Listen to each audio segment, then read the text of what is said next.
Hop, alors on va attendre que Gaëtan arrive. Je vais tourner un peu comme ça, t'as pas le... Ouais, t'es bien? Je suis super bien. Pourquoi il se retourne pas? Peut-être qu'il faut faire ça. Non? Non, on verra l'autre côté. Ah, non. Bah autrement, mets-le de l'autre côté. Hein. Ouais. Attends. Pose ton collier à la con, là. T'es en direct, hein, les gens. Merde. Attends, je mets une cale. Elle pose la cale. La première. Oh putain. Voilà. Ah yeah, ça tient. C'est bien. Hop. Attention, quand tu appuies. Alors voilà. Afficher.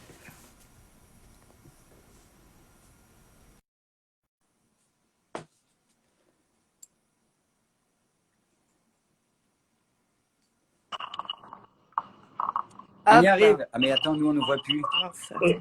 Attends, il faut faire qu'on tourne. Ouais. Il est là. Comment tu vas, mon Jérôme? Ça va et toi? C'était quoi le concept du téléphone à l'envers dans la prise de direct? Ben, c'est la première fois que je fais un Amsterdam. Ouais, je vais être honnête, moi aussi. On va peut-être attendre quelques minutes que tout le monde arrive, parce qu'on vise les 10 000 personnes ce soir. D'accord. Ben, Bon, c'est ça- bien, on va pouvoir faire un match de foot. Ah ouais, là, un gros. Ouais, Ton c'est club pas mal. préféré? Fais-moi plaisir. Fais-moi Hey. rêver. Ton club préféré? Le club de la rue Charlot, Ah, bon club. la rue de mon bureau. Bon C'est le club. club des Charlots. Et est-ce que tu joues dedans? Non. Ah ben moi, j'arbitre. C'est une bonne chose. Tu me dis. Alors, j'ai Mathilde à côté. Salut. Voilà, qui va surveiller tout ce qu'on va dire. Ou pas. On va voir. On va voir. Tu nous dis quand on démarre, Mathilde, quand tu penses que. Bah écoutez, allez-y, hein, on peut y Bon. aller. Comment va Anna? Très bien. Cool. On est Et en à famille. côté, elle veille à ce que je dise pas trop de bêtises. On nous connaît bien. Hein. On nous connaît bien. Alors, mon Jérôme, juste un grand merci. Vraiment, vraiment, parce que je sais que c'est pas quelque chose qui est très naturel chez toi. C'est pas quelque chose qui est très naturel chez moi non plus. Et Et voilà. avec ce qu'on a vécu, c'est en train de devenir naturel de se parler dans les caméras.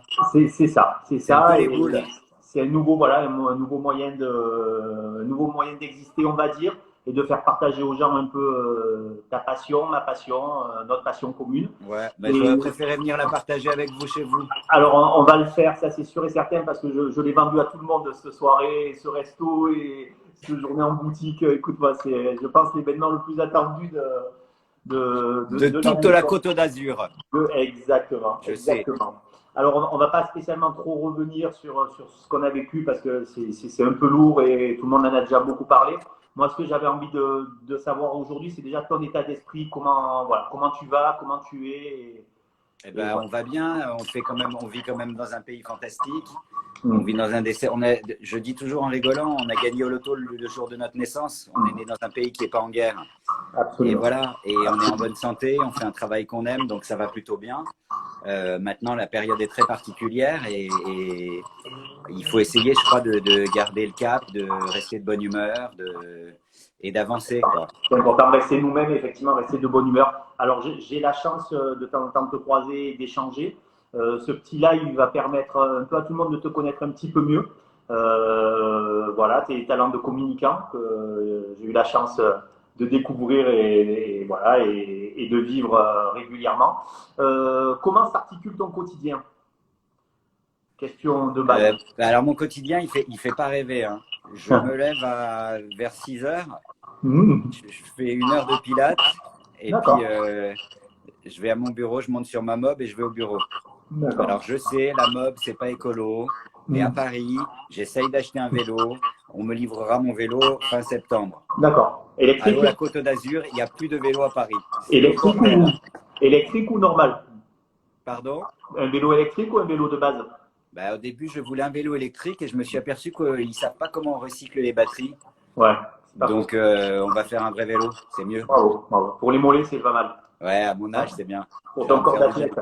On va rentrer un peu dans le vif du sujet à proprement parler. Alors, Jérôme Dreyfus, c'est une marque quand même, on va dire entre guillemets iconique. Tu es là, tu es présent depuis un petit moment. J'ai envie de te dire, enfin, nous particulièrement dans le sud, et je pense qu'à Paris c'est un peu la même, et en province également, c'est compliqué de passer à côté ou de connaître une personne qui n'a pas son Jérôme Dreyfus. Moi-même, je vais te dire une petite anecdote que je t'ai jamais racontée.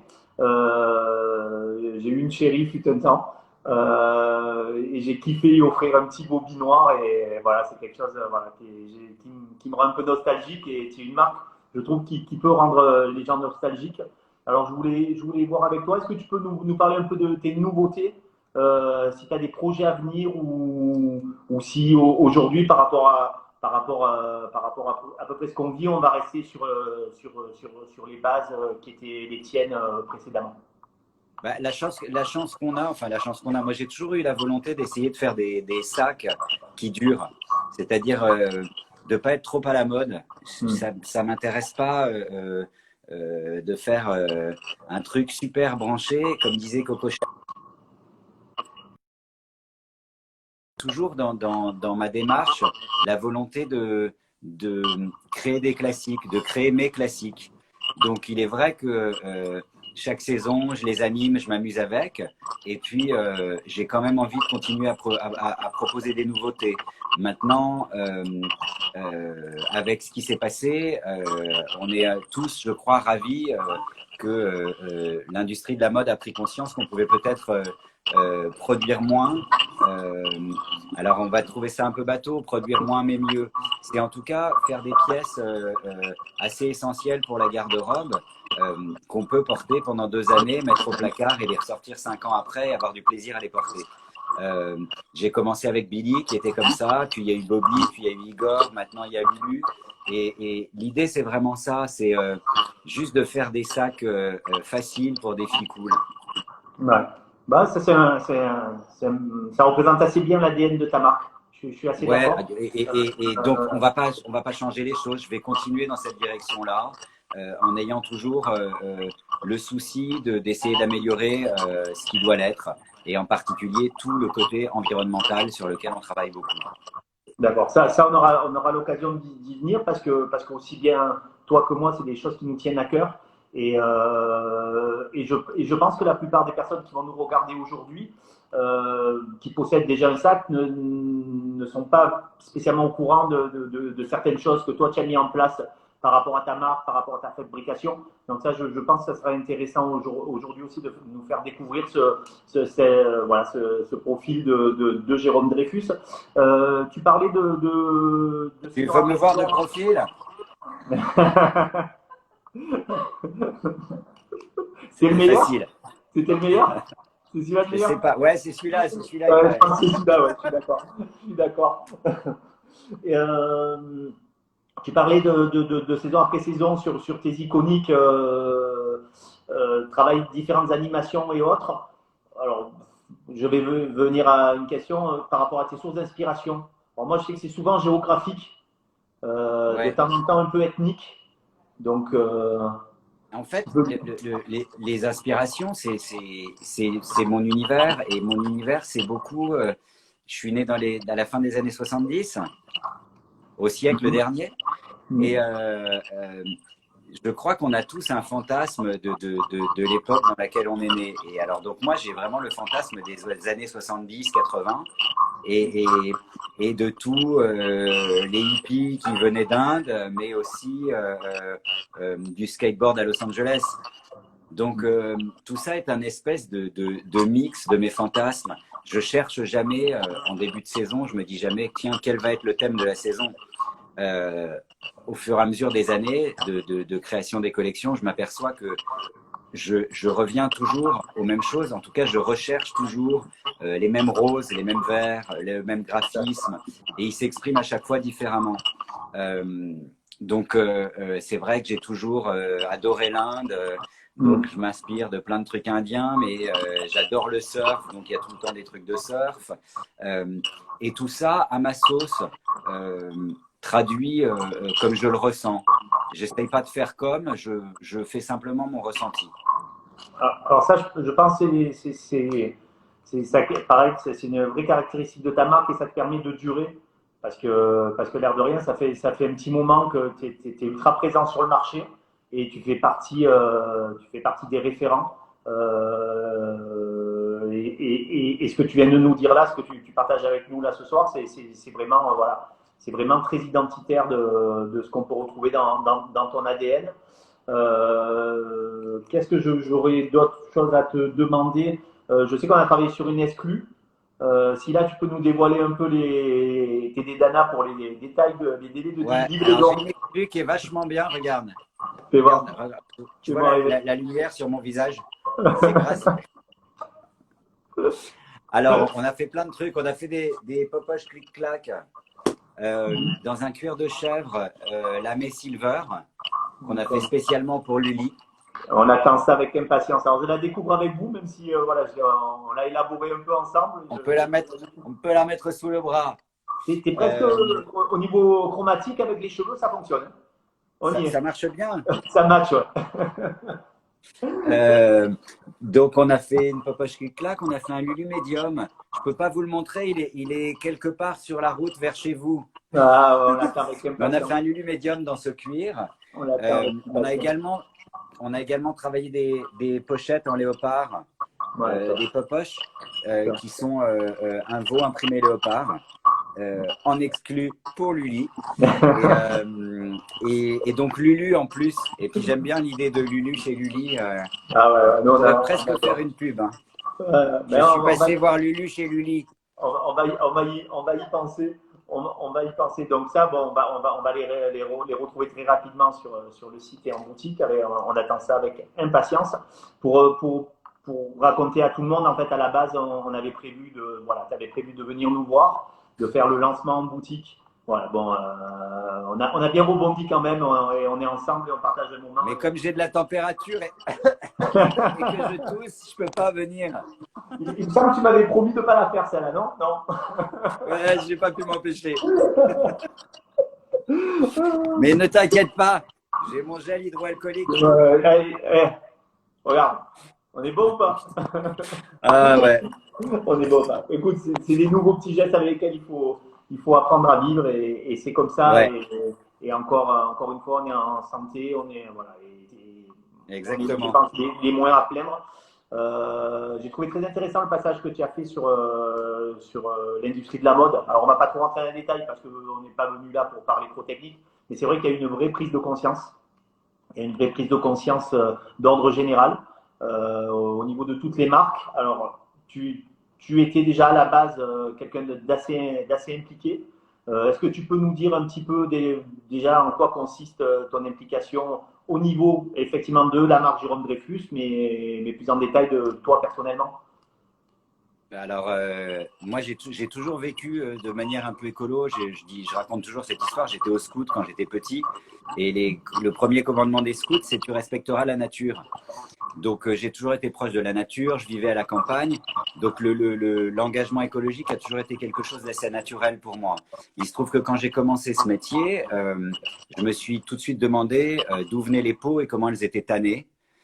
Et dès le départ, on a essayé et on a mis en place tout un système qui fait que, évidemment, nous n'utilisons que des peaux issues de l'industrie agroalimentaire et ce sont des peaux d'animaux qui sont élevés en plein air, qui n'ont jamais été piqués aux antibiotiques parce que ça les fait grossir, enfin ça les fait souffrir. Et ces peaux sont tannées en Europe, essentiellement en France, dans le sud de la France, près de Toulouse. Et j'avais envie de ne pas avoir un impact négatif sur l'environnement lorsque j'ai commencé à travailler. Donc j'ai vraiment commencé avec ces cuirs bubble végétaux sur lesquels on peut obtenir des couleurs formidables, couleurs qui varient un peu en fonction de la lumière. C'est l'avantage ou le désavantage. Moi je dis toujours, c'est comme un jean. Quand on s'achète un jean, il se délave et il devient unique pour chaque personne qui le porte. J'aime cet esprit. Et puis, petit à petit, en faisant grandir ma société, j'ai essayé d'impliquer tout le monde derrière ce souci de toujours plus d'écologie. Donc, ça a été très basique, mais il y a 15 ans, quand j'expliquais qu'il fallait trier les poubelles au bureau, tout le monde se foutait de moi. On me comprenait pas très bien quand je parlais de faire du cuir propre, et on me proposait une alternative qui était du faux cuir. Mais il faut savoir que le faux cuir, après chacun son positionnement, mais le faux cuir est issu de l'industrie pétrochimique. Et je préfère utiliser des peaux d'animaux qui sont tués uniquement pour leur viande. Et voilà, ces peaux sont sur le marché, autant les recycler plutôt que de les jeter. Et de forcer aussi les producteurs à produire mieux, plus doucement, de la meilleure qualité, ce qui améliore aussi les conditions de vie des animaux. Donc ça, c'était vachement important pour moi. Pour toute la partie tannage, on a utilisé en majeure partie des tanins végétaux. Donc, par exemple, pour éviter je te coupe, ça serait intéressant que tu expliques. Alors voilà, toujours pareil, on va pas la faire trop lourde sur le technique, mais qu'est-ce qu'un tannage végétal? Ça, c'est très important parce que souvent en boutique, on a cet argument et je pense que c'est intéressant pour tout le monde. Alors, un tannage végétal, les peaux sont tannées au départ, sont lavées au chrome, ce qui empêche la peau de pourrir. Et il y a une autre solution, et le chrome est très polluant. Il y a une autre solution qui est une solution ancestrale, c'est qu'on tanne les cuirs avec des écorces d'arbres, soit de l'acacia, soit du quebracho, qui est un arbre d'Amérique du Sud, et qui a le même effet anti-putrescible sur les peaux. Donc, c'est des petites choses, mais le résultat n'est pas le même. Évidemment, la qualité de la peau à la fin du traitement n'est pas la même. On a des peaux plus souples, doux mais sacs très souples, etc. Plus léger sur le aussi. Et plus léger, ouais. Après, tu dis c'est des petites choses, mais à grande échelle, je pense que l'impact, il est quand même important. On le voit, effectivement, au début, quand je vendais 200 sacs, l'impact était très léger. Aujourd'hui, qu'on en vend beaucoup plus, l'impact est quand même assez important. Et j'ai jamais voulu communiquer là-dessus parce que je n'ai jamais voulu que mon amour de l'écologie devienne un argument marketing. Pour moi, c'est quelque chose de naturel, ça fait partie de l'ADN de la marque, et donc j'ai pas besoin de me répandre et voilà pour vendre mes sacs. Je vends mon travail, ma création. Tu le fais avant tout pour toi. Voilà. Et elle a cette création a un petit plus, c'est que au travers de son développement, on essaye au maximum de préserver l'environnement qui nous entoure. Voilà. Bon, personnellement, je te tire mon chapeau et je pense que pas mal de personnes vont le découvrir ce soir ou en regardant la vidéo, comment on appelle ça? En replay. Voilà, si Anna a pensé à enregistrer. Comment ça s'appelle? Quand je t'ai dit que c'est la première fois que je fais ça, c'est la première fois que je fais ça. Mais, dis donc, tu ne serais pas né en 74, toi? Alors non, un petit peu après toi, moi 79. Donc, ah ben tu vois, ouais, mais c'est 70 quelque chose. Ouais, c'est 70 quelque chose, exactement. Il y a aussi une part je crois, de tes bénéfices qui sont reversés à une association. Ouais, depuis l'année dernière, on travaille avec une association qui s'appelle Cœur de Forêt. Chaque sac produit, c'est-à-dire que chaque sac qui sort de mes ateliers, on a rajouté 1 euro, et 7 euros est reversé à l'association Cœur de Forêt, qui est une association qui s'occupe de villages à travers le monde et qui replante des arbres. Alors rapidement, en fait, avant de planter des arbres, on s'occupe des villageois, on leur apprend la permaculture, on leur met des ruches, ils apprennent à faire leur propre miel, et une fois que les villageois sont autosuffisants, alors on replante les bois autour de chez eux. Car il faut savoir que souvent, quand on coupe une forêt comme en l'Amazonie par exemple, nous on travaille sur l'Amazonie, on est en Bolivie. On travaille sur un village en Bolivie. Il faut savoir que c'est les villageois qui vendent leur bois parce qu'ils n'ont rien à bouffer. Donc on leur apporte un métier, on leur apprend à vendre leur bouffe. L'association fait aussi également des huiles essentielles qui sont importées en Europe de manière équitable, bien sûr. Et une fois que ces villages sont autosuffisants, alors seulement on replante les arbres de leur forêt qui n'ont plus envie de vendre, puisque on leur a permis de générer des revenus sans vendre leur forêt. Parce que si on replantait simplement sans les aider, eux, à survivre, alors dès que les arbres auraient grandi, ils les revendraient parce que le bois a une valeur. Voilà, donc on travaille là-dessus depuis un an maintenant. On est super contents et j'espère faire plein d'autres opérations comme ça. Voilà. Alors, on en a déjà parlé ensemble.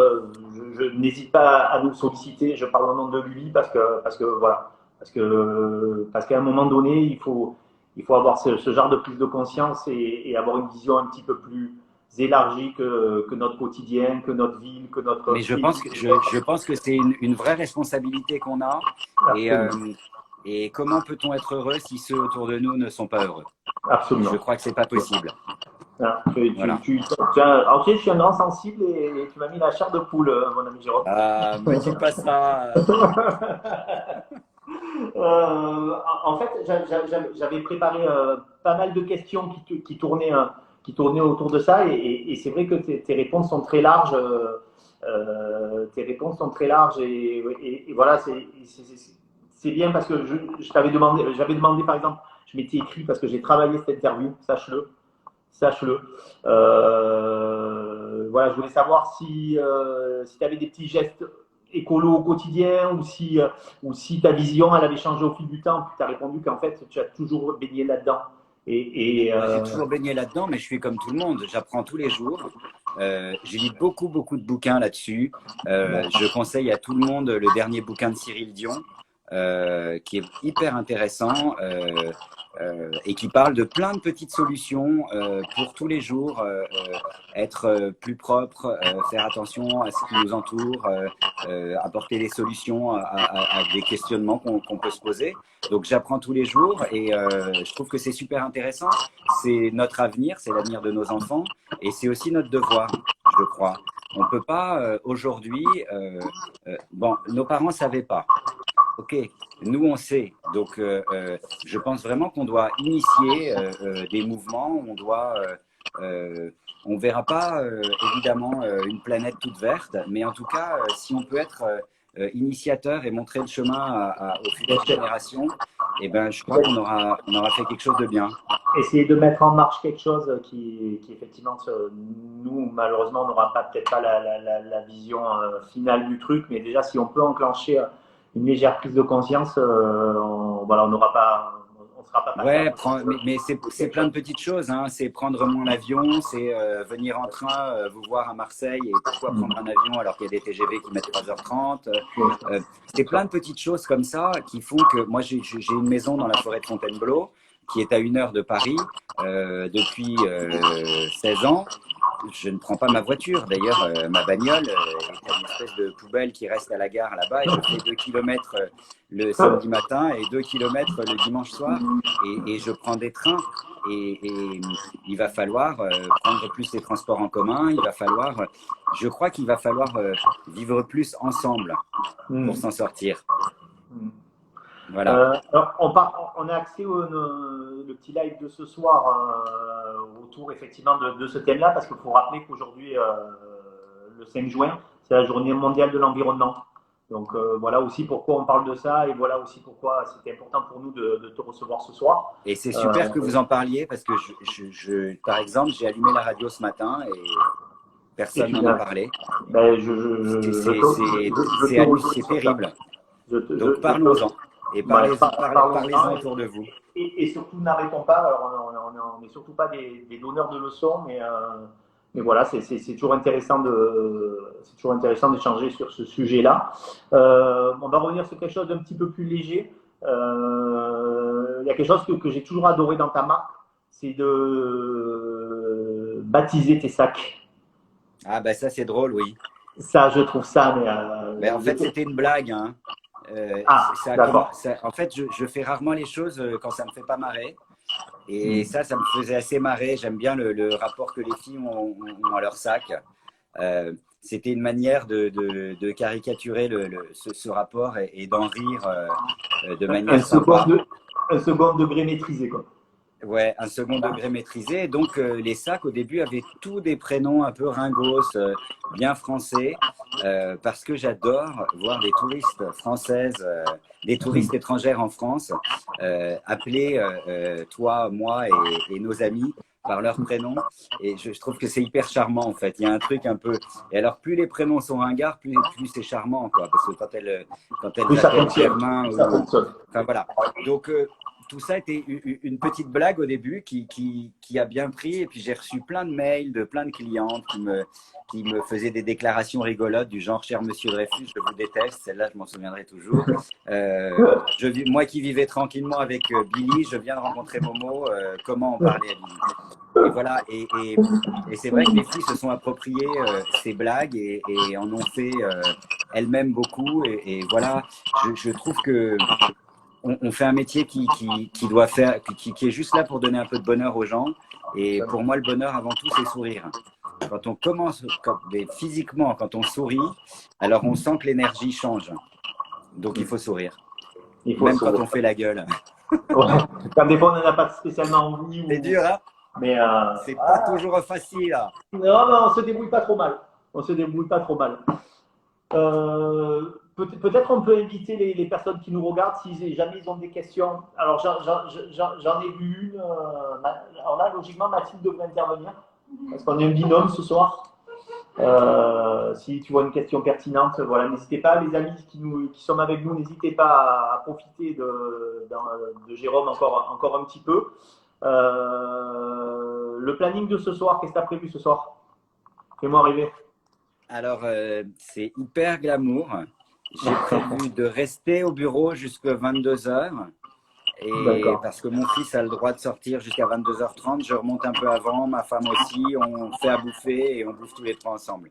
C'est sympa, non? Ben, C'est fabuleux. Mais à Paris, tout est fermé, hein. Il n'y a que des terrasses. Oui, il y a que des terrasses. Et malheureusement, il a fait un temps de dingue pendant 2 mois et demi. C'est-à-dire qu'on était en short et en tongs. Et depuis que les terrasses ont réouvert, il pleut et il fait froid. D'accord. Donc, voilà. Ça reste un joli planning et la famille, c'est très important. Et tu passeras nos amitiés à toute ta famille d'ailleurs, au nom de Lully et de moi. Yes, I will. Voilà, une question, Mathilde? Alors, il n'y a pas de questions, mais en tout cas, il y a pas mal de gens qui ont apprécié de découvrir la marque. Il y avait pas mal d'aspects qu'ils ne connaissaient pas. Ouais. Et donc, c'est plutôt pas mal d'avoir tous ces retours. Mais c'est rigolo ce que tu as dit, parce que tu ne le fais pas. En fait, le fait toi, tu ne communiques pas sur en fait, cette implication-là par peur que ce soit détourné à des raisons de communication. Mais en même temps, je pense que c'est important que les gens en prennent conscience quand même. Ouais, c'est bien de le dire, mais en fait, on n'est pas des crâneurs. Non, mais après, les choses, selon comme tu l'as dit, peuvent être entendues. Il y a pas de, on n'est pas toujours en train de se mettre en avant. En fait, ne serait-ce que pour ça, ce soir, je suis super content voilà, qu'on ait abordé tous ces sujets ensemble. Qu'est-ce que j'avais dit de ça? Alors, on nous demande un bouquin à nos conseillers Jérôme. Le bouquin, c'était lequel tout à l'heure? Alors, on veut le Jérôme Dreyfus critique littéraire ce soir. Le Jérôme Dreyfus critique littéraire. Alors, il y a le dernier, je disais tout à l'heure, il y a le dernier livre de Cyril Dion qui est vachement bien. Alors, il y a un pavé, mais qui est vraiment mortel. C'est Homo Deus de Yuval Harari Noah. Alors ça, il faut tout le mois d'août. Hein. Il y a 900 pages. Là, il faut un compliment, en fait. Qui est super bien. Voilà, tout ce genre de bouquins. Le dernier livre de Jeremy Rifkin, qui est un économiste américain qui essaye de parler de la future économie verte, qui est vraiment bien. Le problème, c'est que moi, Jeremy Rifkin, au bout de 3 lignes, je m'endors. Donc, je l'ai commencé il y a 6 mois. C'est vraiment intéressant. J'ai du mal. À la page numéro 10. Vachement… Tu es au premier chapitre. Un peu. Alors là, non, mais c'est vachement intéressant. Il y a une autre question aussi. À quelle fréquence sortez-vous de nouveaux modèles? Il a un peu répondu tout à l'heure, mais on peut y revenir. En fait, ça dépend je sors on va dire une dizaine de nouveaux modèles chaque saison, entre les pré-collections et les collections. Et là, peut-être qu'avec la crise qui s'est passée, on va ralentir et au lieu que ça soit 10, ça sera 5. L'idée, c'est c'est de faire plaisir et de dire l'essentiel. On va essayer d'aller à l'essentiel. Ouais, c'est une bonne chose.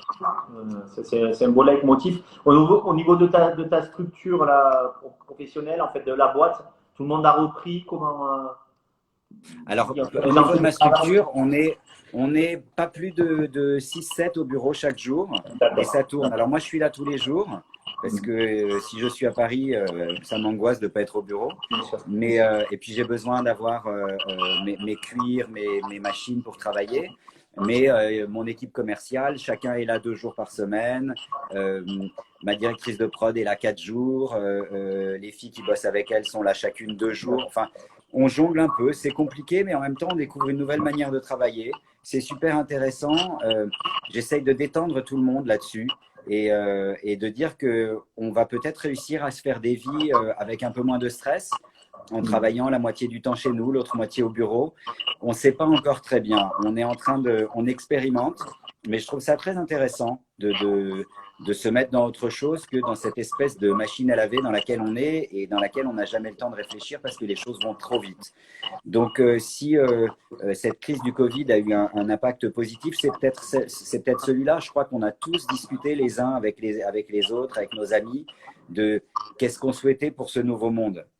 Alors on va être déçus parce que on a craché des milliards pour sauver l'économie et certainement pas pour sauver l'écologie ou les migrants, mais peut-être que notre génération, on va de plus en plus peser dans la balance et essayer de faire le maximum pour changer les choses.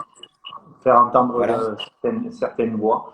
Il y avait une question là, alors, qui est plus technique, on en profite. Alors là, je vois tant de collabs. Alors sachez que des collabs, on en fait tout le temps, on a plein d'idées. Et il y en a justement, on en a parlé précédemment. Il y a des collabs qui sont en livraison là, sur lesquels on va bientôt communiquer. Voilà, sur le site de l'Illustratoire Toile et présent sur nos boutiques du réseau. On nous demande comment on entretient c'était quoi? Comment on entretient le python, en fait, les peaux de reptiles et python. Le meilleur moyen de l'entretenir. C'est une astuce. De la crème pour les fesses de bébé. En fait, la crème pour les fesses de bébé, le cuir, c'est une matière animale et donc on la traite simplement avec de la crème pour les fesses de bébé. Il faut savoir que le python, c'est un animal qui vit par terre. Donc c'est très résistant, contrairement à ce qu'on peut penser. Les peaux sont très solides. Donc voilà, c'est un peu comme quand on a une jolie table en bois, une fois de temps en temps, on a envie de la graisser. Alors, on peut aller acheter l'huile spéciale et tout ça. Moi, je fais ça avec de l'huile d'olive et ça marche très bien. Et ben, sur le python, c'est un peu pareil. On peut aller acheter une crème spéciale, mais une crème douce, pas parfumée pour fesses de bébé. Sans pH, il me semble que c'est sans pH. Moi, souvent, exactement, ouais. Le pH n'est pas bon. Et c'est vrai que c'est intéressant ce que tu dis parce que nous, en boutique et au service client, on le répète assez régulièrement. Le python est de toutes les poses, de toutes les poseries est la plus résistante et dans le temps, c'est qui. Donc ça, c'est vrai que c'est une idée reçue que c'est le plus fragile. Alors, en fait, ça vit sur le sol. Voilà. Donc c'est vraiment fait pour, c'est fait pour absorber les traitements, toutes ces écailles, les traitements, les chocs, pardon. Alors ça, je vais te l'image là du reptile sur le sol, je vais te la piquer dès demain en boutique parce que l'air de rien, c'est quand même la fête des mères. Donc je pense qu'on va avoir la part belle demain sur la vente du sac et voilà. Qu'est-ce qu'on peut trouver d'autre? Mon jean bleu a décoloré sur mon sac. Comment le récupérer? Alors là, ben, il faut laver son jean avant de le porter, quoi. C'est pas le sac, c'est le jean. Absolument. Maintenant, comment le récupérer? Simplement avec une éponge humidifiée avec un petit peu de savon de Marseille. Ça peut fonctionner. Voilà. Sauf sur le nubuck. Hein. Pas sur les peaux en velours, pas sur les croûtes de velours, pas sur les pas sur du poreux en fait. Mais sur le cuir, une petite éponge humidifiée avec un peu de savon de Marseille, ça fonctionne. Et il faut toujours faire attention, il y a beaucoup de gens qui ont le problème avec les jeans bruts, en fait ça se délave. Si vous allez dans un canapé clair avec un jean brut, ça va faire des traces, il faut faire gaffe. Ouais. Absolument. Et laver dans un premier temps le jean dans de l'eau froide, c'est bien. De laisser un peu dégorger si le jean est brut. Ça aussi, c'est des recettes Et Le je vais quadra. venir un samedi, on va faire la vente ensemble. On va rigoler. On va faire des miracles, on va faire. Alors là, on a une nostalgique du Momo et du Twi. Alors, Ah, je alors sache. merci. Hein. Merci, la nostalgique de Momo et de Twi, moi aussi. Alors, c'est pour ça que, parce que je le suis aussi, donc c'est pour ça que je le relève, parce que j'ai toujours adoré le Momo et particulièrement le Twi. Donc peut-être un Alors, comeback bientôt. alors Momo revient sur la prochaine précollection D'accord. parce que j'en pouvais plus de l'attendre. Et Twi Mini. Euh, alors, c'est très compliqué pour moi. On me demande toujours de refaire des modèles que j'ai déjà faits et Ouais. j'ai toujours l'impression d'être pas honnête. Donc, j'essaye toujours de les retravailler pour en offrir une nouvelle version. Et en même temps, ils sont tellement iconiques que dès qu'on y touche, ça va pas. Donc, Exact. voilà, ils vont réapparaître gentiment de temps en Au temps. gré de, au gré de ton humeur et de ton envie. Exactement, Du coup, exactement. comment ça se passe en gros? Justement, là, c'est intéressant ce que tu dis parce que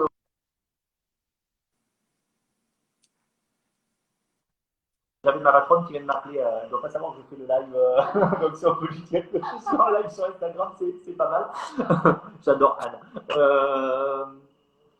Comment ça se passe? C'est-à-dire, il y a une collaboration qui est faite, c'est un brainstorming pour savoir comment ça va se passer. Parce que là, je sens que du coup, toi, tu étais plutôt euphorique sur le tweet et du coup, après, tu as ralenti, tu as dit, voilà, je l'attendais depuis un petit moment. Il y a un brainstorming qui est fait avec tes équipes et de temps en temps, tu te dis, non, là, Jérôme, c'est bon. Bah, moi, ce que je fais, c'est que je bosse très librement, je fais mes collections et après, j'en parle avec mes équipes. Et il est vrai que, en fait, ça va sembler assez bizarre, mais on choisit les sacs de manière très simple. En fait, j'ai une table à l'entrée de mon bureau, les sacs sont posés dessus, un espèce de bordel, et je dis rien à personne. Et quand les filles rentrent dans mon bureau, soit elles font je le veux, soit elles disent rien. Si elles disent rien, je retravaille. Si elles disent ah, je le veux, je le mets en collection. D'accord, d'accord. Voilà.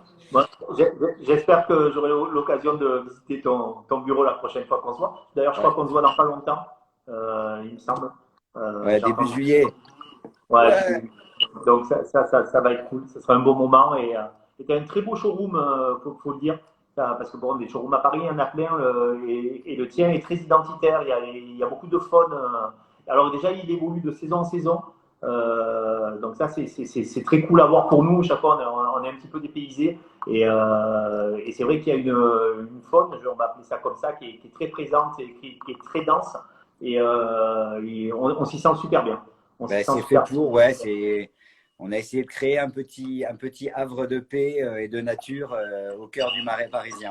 Et franchement, ça se ressent et c'est très agréable parce qu'on y passe quand même un bon moment chaque fois. Ah ouais, Et dis donc, vous restez longtemps, hein, d'ailleurs, il faut qu'on en parle. on est bavard, on a plein de choses à dire, de temps en temps marronne. Non, tu crois qu'on est bavard? Ça fait 40 minutes qu'on parle. Ah ouais, bon, écoute-moi. Et encore, on n'est pas à l'apéro là. Euh, D'ailleurs, dans pas longtemps. Dans pas longtemps. Ouais, moi, je bois du gel hydroalcoolique en ce moment. C'est Donald qui m'a dit.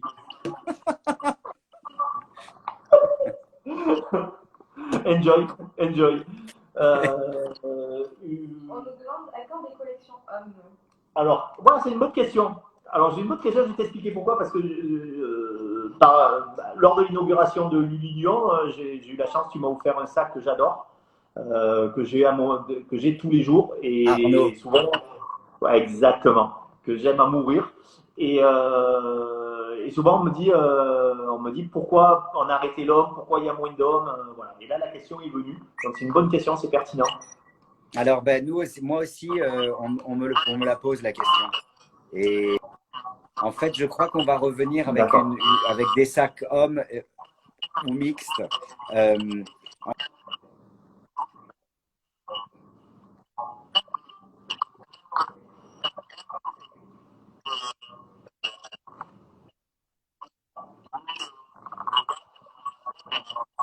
C'est vrai.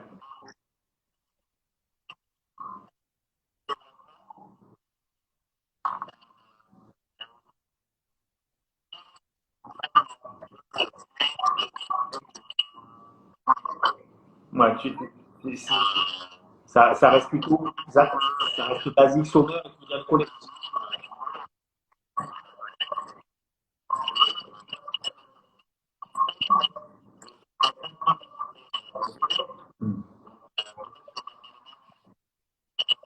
Bien sûr, bien sûr. Bon, c'est une bonne réponse, ouais, ouais, c'est- non, ça, c'est une bonne info. Et je, je suis personnellement à fond pour. Je suis à fond pour mon Jérôme. Une autre question à Mathilde? Non, juste des petits commentaires. Le camouflage python est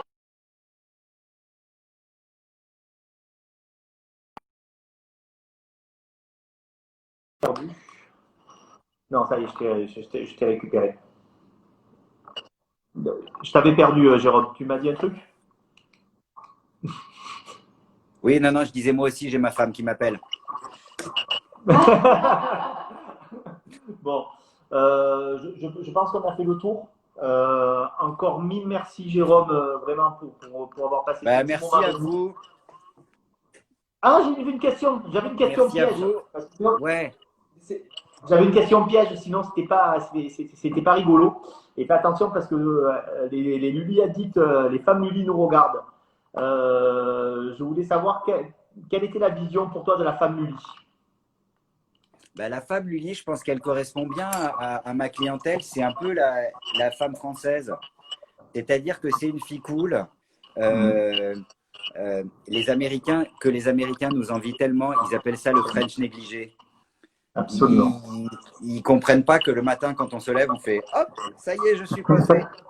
Ils croient qu'il faut un brushing, qu'il faut un maquilleur, qu'il faut. Et même Et des en fois, fait, le matin, on se lève pas, on y va direct des fois. C'est pareil, c'est la exactement. même histoire. C'est la même Des fois, histoire. j'arrive au bureau et je me dis ah merde, je suis en caleçon, j'ai oublié de m'habiller. Non, mais Pour le- je crois que la femme Lully, voilà, c'est la femme française, c'est une fille cool. Il n'y a pas d'âge pour être une femme française. Pour moi, la femme française, ça va de ma voisine à Catherine Deneuve.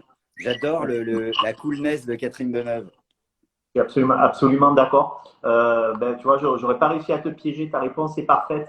Alors, je te dis un grand merci. Je suis très heureux de collaborer, enfin que Luli voilà, collabore avec toi de plus en plus, qu'il soit très présent. Ben, nous aussi, on est super contents. Et puis, j'espère que je referai un modèle spécial pour vous et que cette fois-ci, je viendrai le présenter à Marseille. Ben voilà, Pour voilà, manger une bouillabaisse.